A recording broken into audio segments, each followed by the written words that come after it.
The Pathfinder, Chapter 8, The Alchemist. He turned what was meant to break him into what built him.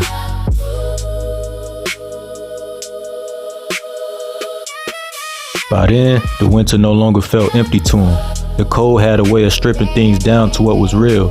Bare trees, quiet streets, breath in the dark. Even the city seemed to move slower under January's grip. He walked through it steady, layered against the season, carrying the warmth inside that the weather could not touch. The cold did not stop him, it made everything clearer. By then, he had stopped blaming the mirror for what it showed him. He learned to sit still long enough to study what moved inside. Thoughts, reactions, old patterns, quiet triggers. While the city kept rushing past his window, he turned inward and watched himself with honesty. The work was no longer just changing his life, it was learning how to read the man living it. By then, he had stopped calling every hard moment bad luck. A sharp word, a delay, a sideways look, a door that didn't open when he wanted it to.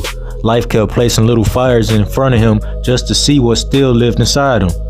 And instead of flaring up with every spark, he stood in the middle of it all and watched what each moment was trying to show him. The world wasn't just testing his patience, it was revealing his growth. What once felt like a curse did not stay a curse forever. The pain that once made him question himself became the proof that he had survived long enough to understand. He watched the dark weight of old seasons rise up through him, and instead of letting it poison his future, he turned it into gratitude. Even being lost had given him something, the blessing of knowing what it meant to be found. By then, both worlds lived in him at once. The concrete had taught him how to endure. The wilderness had taught him how to listen. One gave him grit, the other gave him stillness. And somewhere between brick, root, rain, and silence, he understood that every place he had walked through had left something sacred behind him.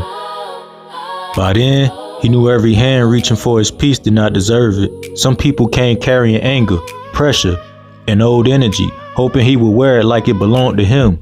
But he had learned better. He could feel the pull without giving it power. And in that restraint, he discovered a freedom nobody could take from him. Growth got real when he started running from the places he had been wrong.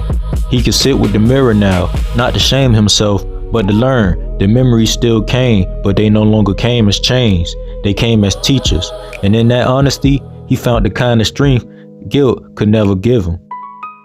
By then, he knew the real laboratory was not outside of him. It was in the way he held pain without letting it poison him, in the way he turned truth into discipline, and in the way love stayed alive inside his strength. The fire was not around him, it was refining him from within. Truth has settled deeper than words. It showed in the way he carried himself, in the calm behind his eyes, in the way he refused to entertain, and in how he moved without needing applause. Folks around him might not have had the language for it, but they could feel the difference. The lessons he had fought for were no longer just ideas in his mind. They had become the way he lived. Transformation had stopped being private. The work he did within himself was starting to move beyond his own life, touching the air around him in ways he could not yet measure. The streets, the people, the quiet structures of the world all seemed to catch the signal. He did not know how far the ripple would travel. He only knew that when the man truly changes, life around him begins to listen.